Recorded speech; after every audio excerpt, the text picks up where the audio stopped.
Professor Glaser, I have been diagnosed with cancer. Am I gonna die?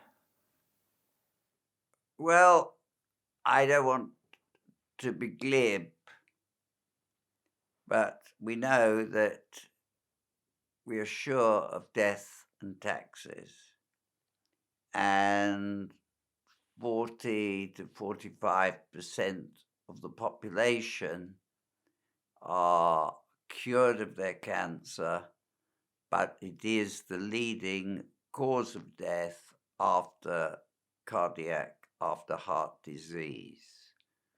Now, you ask me, sir, am I going to die? Personally, I hope not. And I hope not for all the world and all my patients. But we are not able, in every case, in spite of surgery, radiotherapy, chemotherapy, immunotherapy, genetic therapy, to cure all cancer patients. But I would like to turn round the question. An individual who develops cancer starts on a pathway, and that pathway is one of the symptoms, the discomfort that the patient has. It goes on, in most cases, to their treatment, and their treatment may or may not be successful, and then they may succumb to their disease. But because cancer is hundreds of different diseases and hundreds of different variations of those diseases, and in every organ of the body, each individual and their pathway from beginning to end will vary. So the unfortunate patient with malignant disease may or may not die. In fact, they may die with treatment or without treatment. Many patients will go through this pathway, not even know they've had cancer, and go on living. Other patients will have extensive treatment and survive. Other patients will die in part of that extensive treatment. Now, I believe very strongly that there is a combination of intensive, approved medical treatments, working with one's own inner resources and subconscious and conscious controls, which we all have. Our subconscious plays an important part. Our conscious plays an important part. And they all work together in the outcome for that given disease entity. And remember, I emphasize, and I keep on emphasizing, cancer is not one entity.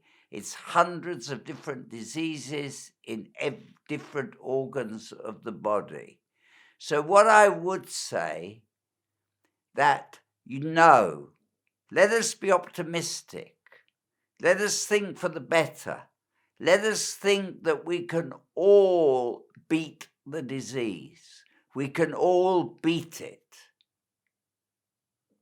And I believe with that attitude, we may not die.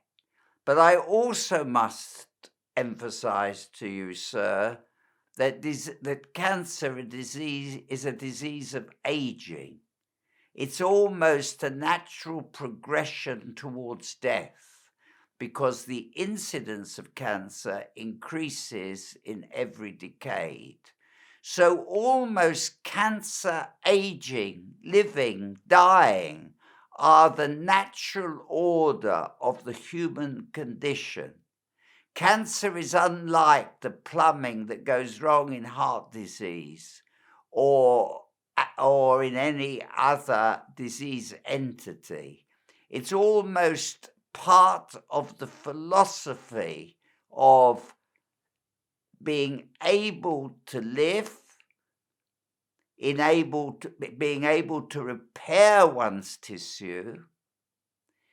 It is part of that going wrong, part of the aging process, and leading to death in some cases.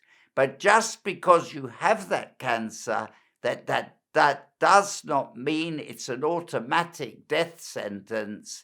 It may be just part of a pathway to a perhaps worse quality of life, or it may not even be that. It's a pathway along the very life process. Professor Glaser, can mind over matter help when I have cancer? Good. I would not be foolish enough to tell you that the strongest mind, the most optimistic person in the world, the person with the most faith, the cardinal as opposed to the prisoner, will deal with cancer in a better way and have a better chance of survival. This would be a simplified explanation of mind over matter. However, I noted in my long experience of treating cancer patients, which is now in its 5th decade, that those patients who had a certain inner resource, I didn't identify that inner resource, a certain peace, a certain calm, a certain acceptance, a certain optimism, a certain indefinable attitude, did better in the circumstances they were in. In fact, when the patients would come into my consulting room, often in groups with their families, I would note their body language. I would note their expression. I would note their family dynamic. I would note their initial reaction to the diagnosis and to the advice to treatment. And I wrote down in my own code how well I thought they would do for the given stage and type of disease they had. And in most cases, when I looked at that correlation years later, I was correct. Not in every case, but so when you say mind over matter, I don't believe that if you just concentrate 90% of the day, I am going to beat this cancer, it will be enough. But if you this acceptance of where you are, together with an optimistic approach towards the treatment, together with one's feeling of safety, and may I even bring in faith, communion with others, an allegiance to oneself, society, and the world, that person is more likely to do better than the person who, from the minute of diagnosis, is pessimistic rather than optimistic.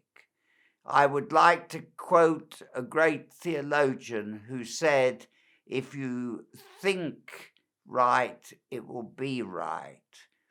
And I do believe that the mind cannot cure the cancer, but it can be symbiotic with those who are fighting to help you.